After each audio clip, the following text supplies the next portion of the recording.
550 kilo செம்மரக்கட்டைகள் பறிமுதல் செய்த போலீசார் மேற்கொண்ட விசாரணையில் செம்மரக்கட்டைகளை கொண்டு மாட்டு கொட்டகை அமைத்தது விசாரணையில் அம்பலமாகியுள்ளது.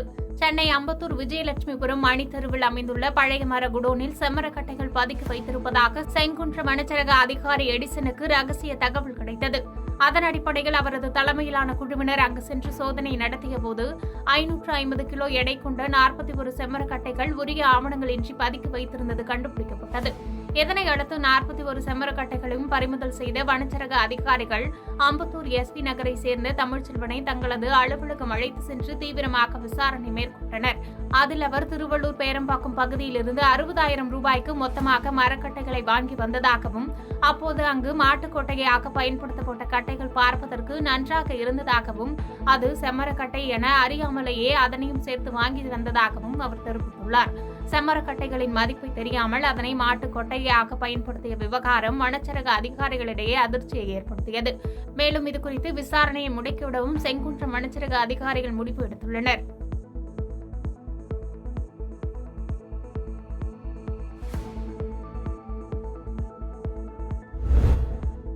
மசாஜ் சென்டருக்குள் வாடிக்கையாளர் போன்று புகுந்து கொள்ளையடித்த கொள்ளையனை போலீசார் கைது செய்தனர். சென்னை வேளச்சேரி 100 அடி சாலையில் செயல்பட்டு வரும் மசாஜ் சென்டருக்கு வாடிக்கையாளர் போன்று வந்த ஒருவர் மசாஜ் சென்டரில் என்னென்ன சேவைகள், எவ்வளவு தொகை என்ற விவரங்களை கேட்டார். பின்னர் வெளியே சென்ற அவர் இன்னொருவரை உடன் அழைத்து வந்து மேலாளர் அல்பல்ஸை தாக்கியுள்ளார். பின்பு அங்கு மேஜையில் இருந்த பணம், செல்போனை திருடிக் கொண்டு தப்ப முயன்றார். அப்போது அங்கிருந்த ஊழியர்கள் ஒருவரை லாவகமாக பிடித்து வேளச்சேரி காவல் நிலையத்தில் ஒப்படைத்தனர்.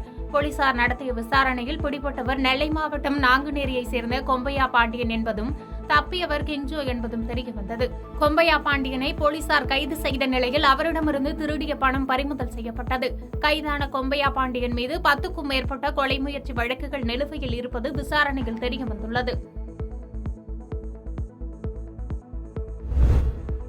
அரூரில் பைக்கின் பெட்ரோல் டேங்க் வெடித்து சிதறியதில் கூலி தொழிலாளி வயிறு கிழந்த சம்பவம் பெரும் பரபரப்பை ஏற்படுத்தியுள்ளது. தருமபுரி மாவட்டம் அரூர் அருகே உள்ள முத்தானூரை சேர்ந்த ஜெயராமன் மகன் ராஜ்குமார்.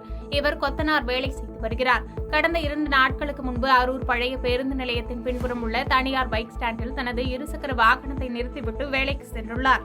வேலையை முடித்துவிட்டு தனது இருசக்கர வாகனத்தை எடுத்துள்ளார். அப்போது வாகனத்தில் பெட்ரோல் இல்லாததை அறிந்து பெட்ரோல் வாங்கி வந்து வாகனத்தில் ஊற்றி வாகனத்தை குலுக்கிவிட்டு ஆன் செய்துள்ளார். அப்போது இருசக்கர வாகனத்தின் பெட்ரோல் டேங்க் வெடித்து சிதறியது. அதில் ராஜ்குமாரின் வயிற்றில் ஆழமாக கிழித்துள்ளது மற்றும் கை கால்களில் பலத்த காயம் ஏற்பட்டுள்ளது. வெடி சத்தம் கேட்டு அருகில் இருந்தவர்கள் ராஜ்குமாரை மீட்டு 108 ஆம்புலன்ஸ் மூலம் அரூர் அரசு மருத்துவமனைக்கு சிகிச்சைக்காக அனுப்பி வைத்தனர். அரூர் அரசு மருத்துவமனையில் முதலுதவி சிகிச்சை அளிக்கப்பட்ட பின்பு உயிருக்கு ஆபத்தான நிலையில் இருப்பதால் மேல் சிகிச்சைக்காக தருமபுரி அரசு மருத்துவக் கல்லூரி மருத்துவமனைக்கு அனுப்பி வைக்கப்பட்டார்.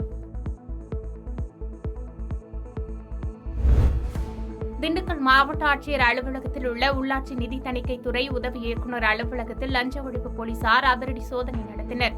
அலுவலகத்தில் பணியாற்றி வரும் அலுவலர்கள் மற்றும் ஊழியர்களிடம் அதிரடியாக சோதனையில் ஈடுபட்டனர். மேலும் அவர்களிடமிருந்த பணத்தை பறிமுதல் செய்து அதற்கான விவரங்களை சேகரித்து வருகின்றனர். இதில் சில அலுவலர்களிடம் கணக்கில் வராத பணம் கூடுதலாக இருந்தது தெரியவந்தது. அதனைத் தொடர்ந்து அவர்களை தனியாக விசாரித்தனர். சுமார் 2 லட்சத்திற்கு மேல் கணக்கில் வராத பணம் கைப்பற்றப்பட்டுள்ளது. இதுகுறித்து அதிகாரி, அலுவலர் மற்றும் ஊழியர்களிடம் போலீசார் விசாரணை நடத்தி வருகின்றனர். திண்டுக்கல் மாவட்ட ஆட்சியர் அலுவலகத்தில் லஞ்ச ஒழிப்புத்துறை போலீசாரின் சோதனை அரசியல் ஊழியர்கள் மத்தியில் பரபரப்பை ஏற்படுத்தியது. அணைக்கரை அருகே தீர்த்த குளத்தில் பொதுமக்களை அச்சுறுத்திய முதலையை லாபகரமாக பொதுமக்கள் பிடித்தனர். அரியலூர் மாவட்டம் அணக்கரை அருகே உள்ள வீர சோழபுரம் கிராமத்தில் தீர்த்த குளம் உள்ளது. அந்த குளத்தை பொதுமக்கள் குளிப்பது உள்ளிட்ட அன்றாட பயன்பாட்டிற்கு பயன்படுத்தி வந்தனர்.